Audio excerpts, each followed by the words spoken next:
அம்மாச்சி, நான் கடைசியா இந்த மெசேஜ் ஒன்று போடுறேன். நான் ஒரு வருஷம் ஒன்றும் செய்யலாது என்னால. கொண்டு வந்து மாட்டி விட்டுட்டாங்க போல கிடக்கு. ஒன்றும் செய்யலாத கட்டத்துல நிக்கணும் போல. ஆனா ஒரு வருஷத்துல நான் உயிரோட இருந்தா அம்மா கட்டாயம் நான் உனக்காக வருவேன்.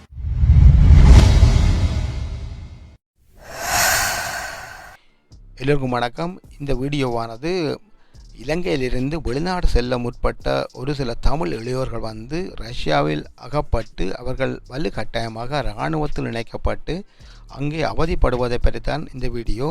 இப்போ நீங்களே புரிந்திருப்பீர்கள், இந்த வீடியோ பார்க்கும்போது நீங்களே அறிந்திருப்பீர்கள். என்னென்று சொன்னால், இந்த வீடியோ அவர்களுடைய பெற்றோர்கள் எப்படி குமுறுகிறார்கள், அவர்கள் இப்படி அவதிப்படுகிறார்கள் என்று நீங்களே பார்த்திருப்பீர்கள். காரணம் இப்படி வெளிநாட்டு ஆசை காட்டி இந்த முகவர்கள் மூலமாக வெளிநாடு செல்பவர்கள் இந்த லேண்ட் ரூட் என்று சொல்லுவாங்க, அதாவது தரவழி பாதையாக உங்களை வெளிநாட்டுக்கு அனுப்புகிறோம் என்று சொல்லி இந்த முகவர்கள் எல்லாருடைய மனசை மாற்றி உங்களிடம் பணத்தை பெற்றுக்கொண்டு இப்படி தப்பான செயல்களில் ஈடுபட்டு வருவதாகவும் செய்திகள் கொண்டிருக்குது.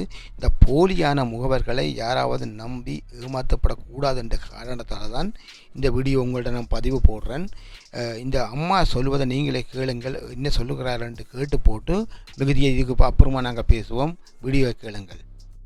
எனது மகன் 2024 10ஆம் மாதம் 4ஆம் தேதி ஸ்ரீலங்காயாவுக்கு கூடாக விசிட் விசாவில் ரஷ்யாவுக்கு போனவர் பிரான்ஸுக்கு அனுப்புறதாகத்தான் சொல்லி ஏஜென்சி எடுத்தது. அங்கே ஒரு 3 நாள் என் பிள்ளைய ரூமில் வச்சிருந்துட்டு நாங்கள் வேயாபூரில் இறங்கின உடனே ஆமிக்காரர்களால் தான் கொமாண்டர் பிள்ளைகளை கூட்டி கொண்டு போயிருக்கிறேன். வேணுன்ற ஏஜென்சியை கேட்டெடுத்து ஏஜென்சி அதை தான் கொண்டு என்னிட்ட ஒப்படைக்க போயினோம், நீங்கள் பயப்படாமல் அனுப்புங்க. சாப்பாடு தண்ணி இல்லாம கிடந்து நான் இப்படியே கவலைப்பட்டு எத்தனை நாளைக்கு இருக்க போறேன்னு எனக்கு தெரியல. என்ன பிள்ளை எங்க இருந்தாலும் எனக்கு மீட்டு எடுத்து தாங்க.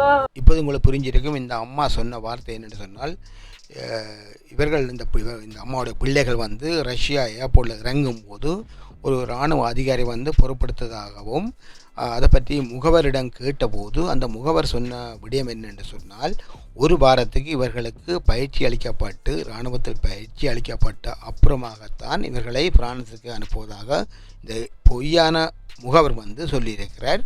காரணம் ரஷ்யா பொறுத்தளவில் இப்போது இராணுவத்தில் இணைவதவர்களுக்கு சம்பளம் கொடுத்து சண்டையிட வைப்பதாக செய்திகள் வந்துட்டு. இது இலங்கையில் மட்டுமில்லை, வேறு நாட்டிலேருந்து கூட கட்டாயமாக சிறை கைதிகள், அது மட்டும் இல்லாமல் இந்த ஒரு கிரிமினல் வேலை செய்பவர்களுக்கு கூட கட்டாயமாக இங்கு ரஷ்யாவுக்கு அனுப்பப்படுவதாகவும் செய்திகள் கொண்டிருக்குது. இப்போ இவர்களை பொறுத்தளவில் இந்த முகவர் சொன்ன விடயம் என்னென்னு சொன்னால், ஒரு வருஷத்துக்கு எக்ரிமெண்ட் இவர் சைன் பண்ணியிருக்கிறார்கள் இந்த பிள்ளைகள், அதாவது 5 தமிழ் பாய்ஸ் என்று சொல்லப்படுது. இவர்கள் ஒரு வருஷம் என்று சொல்கிறார்கள். நாளடைவில் இந்த எக்ரிமெண்ட் எப்படி மாறும் இல்லாட்டி மாற்றப்படும் என்று தெரியவில்லை. யாராவது வெளிநாடு வருவதாக இருந்தால் தயவு செய்து விசா எடுத்து வாருங்கள், இல்லைன்னு சொன்னால் வெளிநாடு வராதீர்கள்.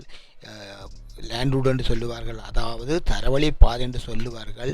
அப்படி இருக்காது என்று சொன்னால் ஒன்று உங்களை உயிருக்கு ஆபத்து, ரெண்டாவது காலநிலை என்று சொன்னால் உங்களுக்கு தெரியும், இனி வரும் காலம் எல்லாம் விண்டர் காலத்தை பொறுத்தளவில் ரஷ்யாவில் 40 டிகிரி மைனஸுக்கு போகும்.